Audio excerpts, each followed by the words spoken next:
often do we actually, stop and think about why we see the world the way we do? I mean, our perspectives, they aren't just fixed, are they? They've been shaped, really sculpted over centuries by these huge shifts in how humans think. Each era sort of builds on the last one or sometimes reacts against it. So today we're going to take a deep dive into that whole journey, the evolution of the human worldview, from way back in ancient times right up to our, well, pretty complex modern age. Absolutely. And for this, we're leaning on a really fascinating document, Gadamis, Yeah. Cadapity, Yeah. Character. It does a great job of breaking down these big transformative periods, helps you kind of grasp the bigger picture of how our understanding has shifted. Right. So our mission today is to walk you through 4 key eras: pre-modern, modern, postmodern, and metamodern. We're going to try and unpack what defines each one, look at what caused the big shifts between them, and explore the crises that kind of pushed us along. And crucially, we'll see how these ways of thinking don't just neatly replace each other. They often stick around, coexisting, shaping the world you're living in right now. So to really get it, we need to go back, way back, to a time that's fundamentally different. Okay, try to picture this. A world before, say, the 15th century. Every single thing that happened, a good harvest, someone getting sick, a big storm, it was all seen as, well, direct intervention from the divine. The world wasn't just like a temple, it literally was the temple of God. Yeah, and central to that is where truth came from. The church, the sacred texts, they weren't just influential. They were the absolute, unquestionable authority. The source we're using puts it so well. It says, if the Pope declared the sun revolved around the earth, then the sun basically had no choice but to stupidly start revolving around the earth. That was the power of that divine decree. Yeah. There's no other framework, really. And you can see how that would just seep into everything, right? Especially the social structure. We're talking super rigid hierarchical societies, fixed castes like in India where your place was just inherited. Yeah. Trying to change it, that was like violating God's plan, often reinforced by ideas like karma, right? Exactly. And daily life, overwhelmingly farming.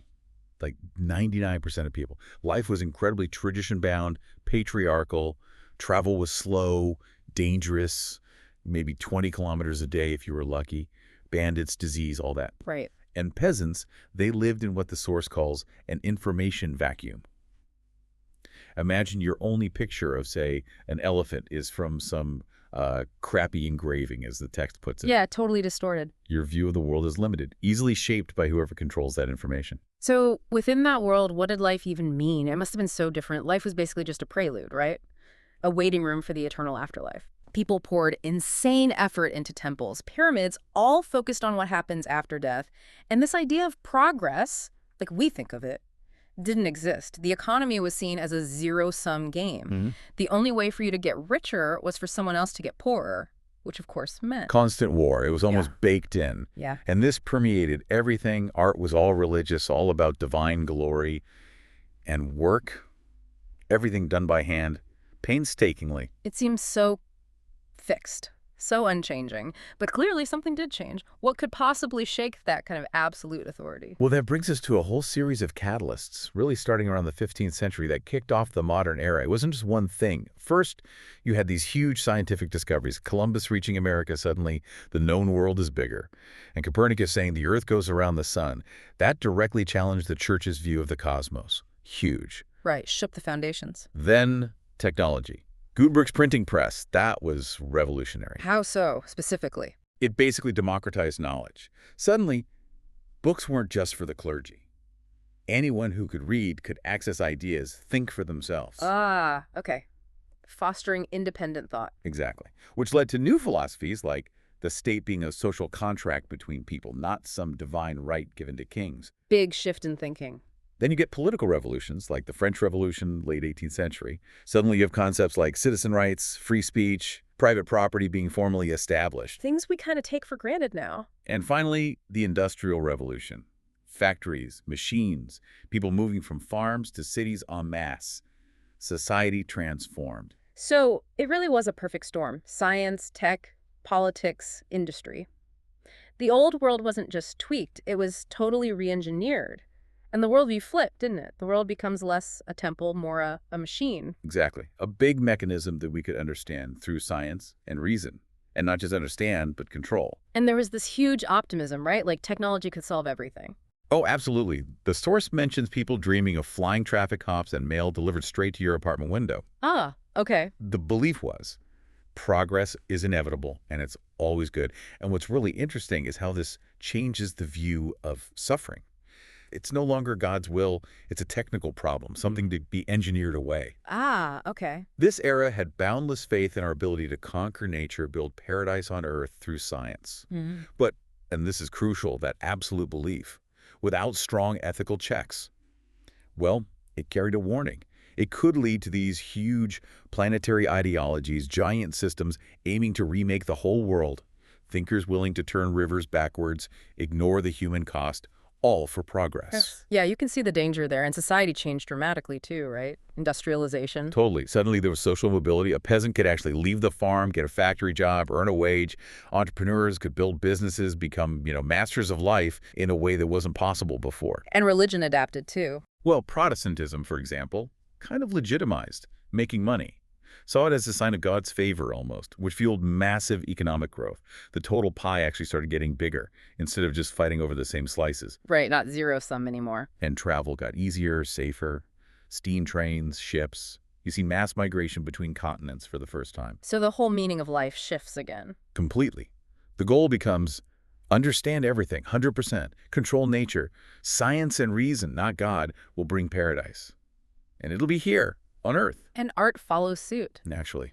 It becomes human-focused, breaks all the old religious rules. You get radical stuff like Impressionism, Futurism. And books become key. Books were the internet of their day, the primary way information moved. Okay, so this modern era, full of optimism, science, progress. But you mentioned a warning, this leads somewhere darker. The 20th century seems like the peak of this, with those planetary ideologies you mentioned, Nazism, communism, global liberalism. Right, each claiming the scientific path to utopia. And the outcomes were devastating. Sobering, isn't it? Nazism leads to World War II, the Holocaust. Communism brings economic collapse, famine, the Gulag. And even global liberalism, with its ideals, struggled. Look at attempts to build democracy in places like Afghanistan. It didn't just work everywhere automatically. Right. The painful lesson across the board was clear. You can't build happiness on bones. You can't just force nature to bend to your will, and you can't impose systems by force and expect them to stick. So this wasn't just about specific ideologies failing, it was deeper than that. Much deeper. It shattered the core belief in any single universal truth, whether that truth came from religion or science. People just got tired. Tired of being cogs in other people's global plans, as the source puts it. Philosophers called it the collapse of meta-narratives, the death of the grand story. Meta-narratives, like the big explanations for everything. Exactly. It was an epistemological crisis, a crisis of knowing. How do we know what's true? The realization sunk in.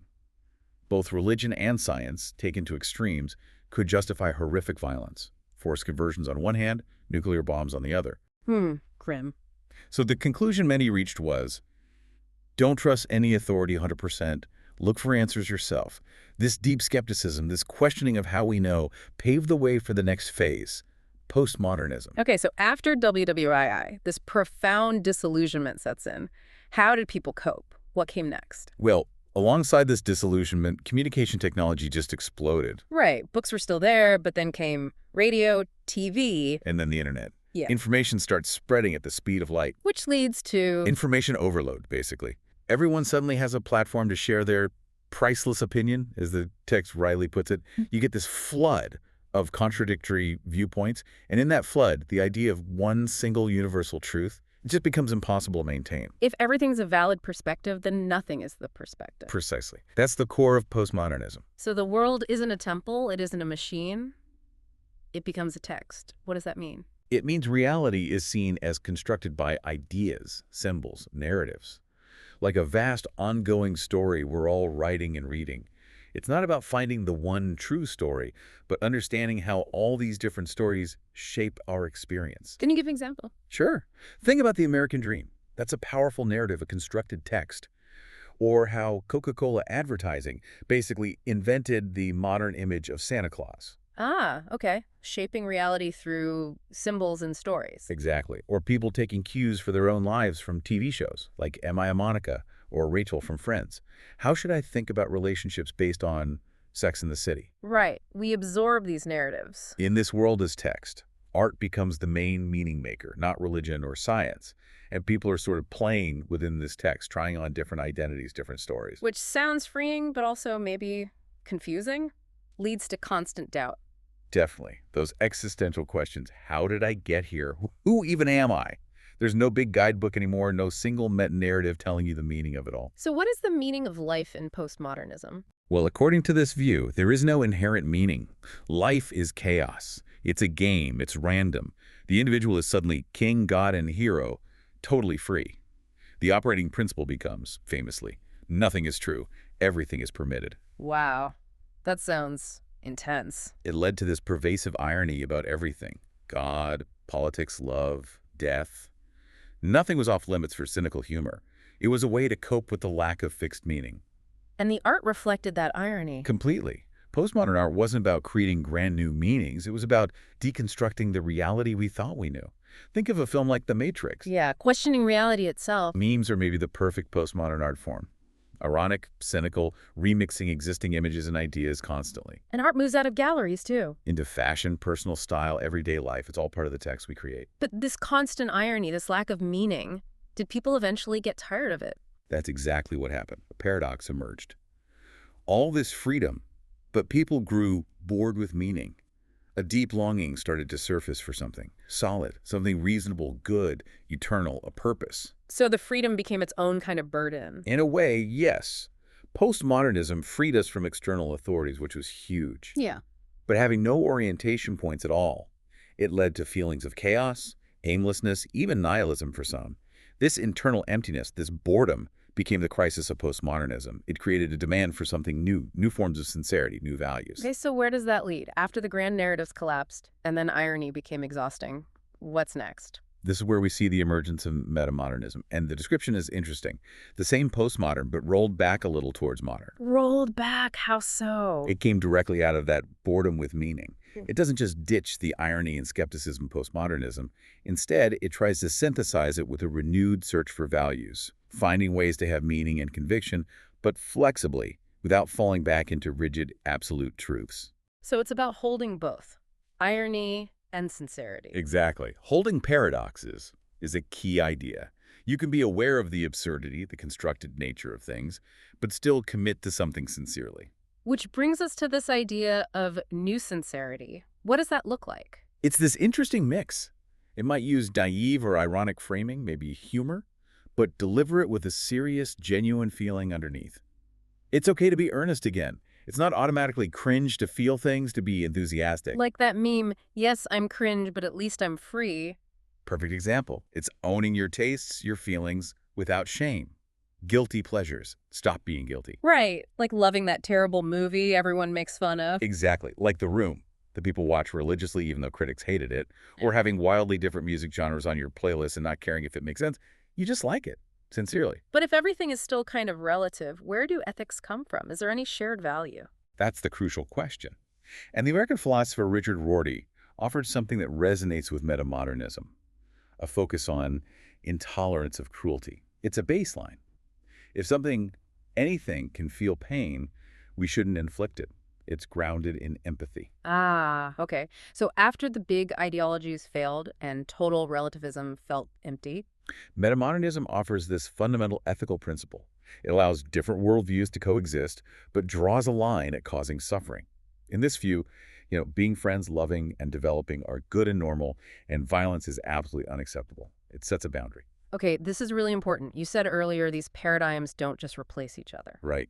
That's key.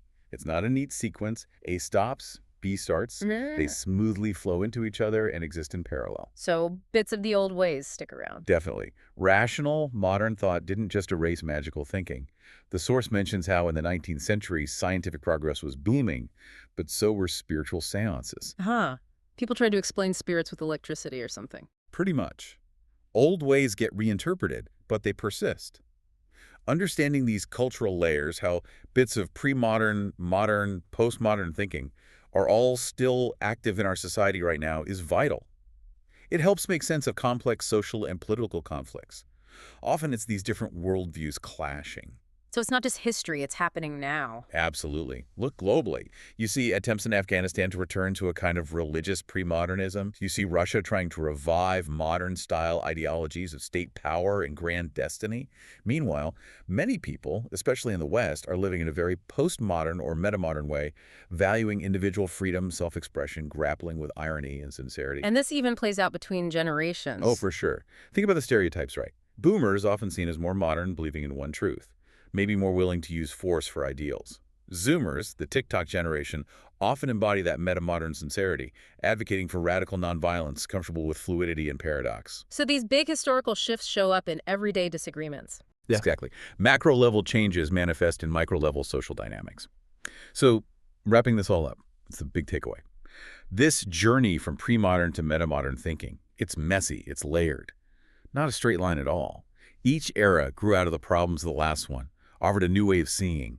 But the old ways never completely vanished. Right. The failure of modernity's huge, often brutal utopian projects, and the subsequent kind of anything-goes relativism of postmodernism, it pushed us to look for meaning again, but differently, to find ethical anchors, like the new sincerity and the core value of rejecting cruelty we see in metamodernism. So for you listening, getting a handle on these different paradigms isn't just academic, it's a really practical tool. It helps you analyze what's going on around you, why society feels so complex, why people have such different fundamental views. It's because all these layers are often present, sometimes clashing. Recognizing that multi-layered reality gives you a much deeper insight into, well, everything. Politics, culture, social debates. And maybe the biggest thing this whole journey highlights is just how crucial critical thinking remains, seeking your own answers. Because clearly, no single authority, no single ideology, religious or scientific, has all the answers. So maybe the question to leave you with is, how does understanding this history affect your worldview? As you see these layers playing out, how do you navigate this incredibly complex, fascinating tapestry of thought that makes up our present moment?